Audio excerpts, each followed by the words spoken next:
Indonesia আনুষ্ঠানিকভাবে Indonesia প্রজাতন্ত্র দক্ষিণ-পূর্ব এশিয়া এবং ওশেনিয়াতে অবস্থিত একটি দ্বীপপুঞ্জ। প্রান্ত প্রতিদিনের এই ভিডিওতে আমরা জানব ইন্দোনেশিয়া সম্পর্কে। মূল ভিডিওতে যাওয়ার আগে অনুরোধ করব প্রান্ত প্রতিদিন চ্যানেলটি সাবস্ক্রাইব করার জন্য।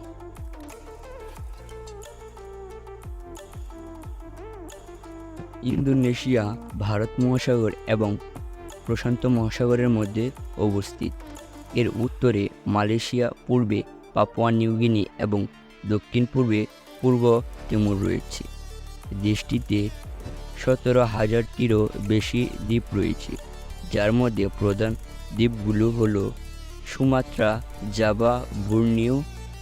এর আয়তন প্রায় 19 লক্ষ বর্গ কিলোমিটার, যা এটিকে দক্ষিণ-পূর্ব এশিয়ার সবচেয়ে বড় দেশ করে তুলেছে। ইন্দোনেশিয়া পৃথিবীর চতুর্থ সর্বাধিক জনবহুল দেশ, যার জনসংখ্যা 270 মিলিয়নেরও বেশি।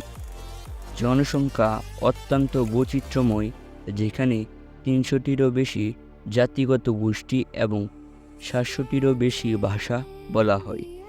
জাপানিজরা সবচেয়ে বড় জাতিগত গোষ্ঠী।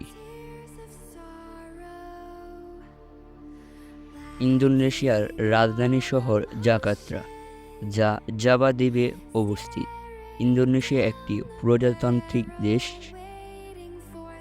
এর রাষ্ট্রপতি হলেন রাষ্ট্রপ্রধান এবং সরকার প্রধান। দেশটির একটি বহুদলীয় ব্যবস্থা রয়েছে, যেখানে প্রতিনিধিত্বমূলক সংস্থা হল পিপলস কনসালটেন্ট অ্যাসেম্বলি। ইন্দোনেশিয়া দক্ষিণ-পূর্ব এশিয়ার সবচেয়ে বড় অর্থনীতি এবং এটি একটি নবীন শিল্পোন্নত দেশ হিসাবে বিবেচিত হয়। প্রধান অর্থনৈতিক খাতগুলোর মধ্যে রয়েছে কৃষি, উৎপাদন এবং পরিষেবা। ইন্দোনেশিয়া তেল, প্রাকৃতিক গ্যাস এবং খনিজ সম্পদে সমৃদ্ধ। ইন্দোনেশিয়ার সংস্কৃতি আদিবাসী ঐতিহ্য এবং হিন্দু, বৌদ্ধ, ইসলামিক এবং পশ্চিমা সাংস্কৃতিক প্রভাবের মিশ্রণ। এটি এর শিল্প, স্থাপত্য, সঙ্গীত এবং খাদ্যে প্রতিফলিত হয়। ইন্দোনেশিয়া বিশ্বের সবচেয়ে বড় মুসলিম সংখ্যাগরিষ্ঠ দেশ। ইসলাম প্রধান ধর্ম হলেও উল্লেখযোগ্য খ্রিস্টান, হিন্দু এবং বৌদ্ধ সম্প্রদায়ও রয়েছে। ইন্দোনেশিয়া বিশ্বের অন্যতম জীববৈচিত্র্যপূর্ণ দেশ, যেখানে বিশাল বনভূমি এবং অসংখ্য উদ্ভিদ ও প্রাণীর প্রজাতি রয়েছে। এটি সুমাত্রার বাঘ, ওরাংওটাং এবং কোমোডো ড্রাগনের মতো অন্যান্য প্রজাতি বাসস্থান।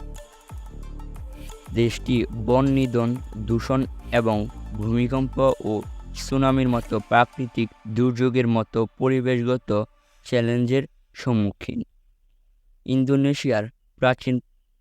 ইন্দোনেশিয়ার ইতিহাসে প্রাচীন সভ্যতা এবং শ্রীবিজয় ও মজাপাহিতের মতো রাজ্যগুলির সাথে সম্পর্কিত। ইন্দোনেশিয়ার ঔপনিবেশিক যুগ এটি 17শো শতাব্দীতে ডাচদের দ্বারা উপনিবেশিত হয় এবং ডাচ ইস্ট ইন্ডিজ নামে পরিচিত ছিল। ইন্দোনেশিয়া 17 আগস্ট 1945 সালে নেদারল্যান্ডের থেকে স্বাধীনতা ঘোষণা করেন, যা 1949 সালে একটি সংঘর্ষের পর স্বীকৃত হয়।